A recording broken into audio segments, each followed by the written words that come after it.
বন্যা কবলিত মানুষের সহায়তায় যার যা কিছু আছে তাই নিয়েই হাত বাড়িয়ে দিয়েছেন সর্বস্তরের মানুষ।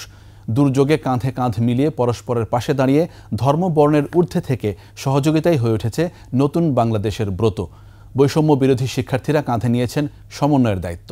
রিপোর্টে আরও জানাচ্ছেন আকবর হোসেন সুমন। উত্তরা থেকে কাঁধে পিঠে বয়ে নিয়ে এসেছেন কাপড়, মেয়েদের প্রয়োজনীয় সামগ্রী আর ওষুধের মতো জরুরি নানান অনুষঙ্গ। এই পরিবারটি সামর্থ্য অনুযায়ী সহযোগিতা পৌঁছে দিতে চান দেশের বন্যা দুর্গত এলাকার মানুষের কাছে। একসাথে সবাই যে যতটুকু পেরেছে সহযোগিতা করেছে এবং আমি এক রাতের মধ্যে সবার সবকিছু কালেক্ট করে নিয়ে আমরা এই আইটেমগুলো নেওয়ার চেষ্টা করেছি। একমাত্র ওয়ালটন এসি দিচ্ছে 1 বছরের রিপ্লেসমেন্ট গ্যারান্টি। মনের টানেই তো উত্তরা থেকে এখানে আসছি, যেন আমিও কিছু কন্ট্রিবিউট করতে পারি। পুরো ফেনী যেহেতু ডুবে গেছে, এই দুর্গত মানুষের কাছে ত্রাণটা পৌঁছে যায়।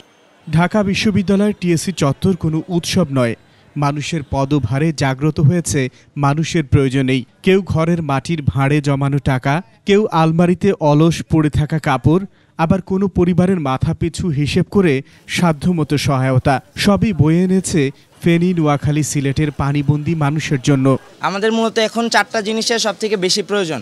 একটা হচ্ছে স্যালাইন, দ্বিতীয় হচ্ছে স্যানিটারি প্যাড, তৃতীয় হচ্ছে ফিটকেরি বা পানি ট্যাবলেট। আমাদের পর্যাপ্ত পরিমাণ লাইফ জ্যাকেট প্রয়োজন এবং পর্যাপ্ত পরিমাণ রিচার্জেবল টর্চ প্রয়োজন। 52টি টিম আমরা গঠন করেছি। তারা আমাদের এই যে ত্রাণবাহী গাড়ির সাথে তারা বিভিন্ন অঞ্চলে যাবেন। দুর্দশাগ্রস্ত পরিবারের মুখে একবেলা খাবার তুলে দেওয়াও যেন নির্মল আনন্দের।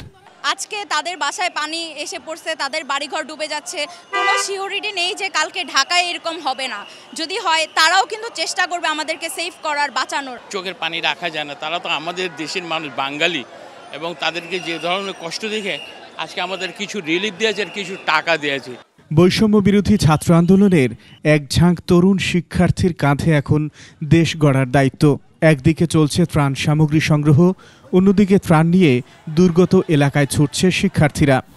এ যেন হাতে হাত রেখে কাঁধে কাঁধ রেখে একটি বৈষম্যহীন মানবিক বাংলাদেশ গড়ে তোলার এক মহাযজ্ঞ। রাজধানীর টিএসসিতে সারা বাংলাদেশ এক হয়েছে বন্যা দুর্গত এলাকার মানুষের সহায়তায়। Akbar Hossain Suman, 21 television, TSC, Dhaka.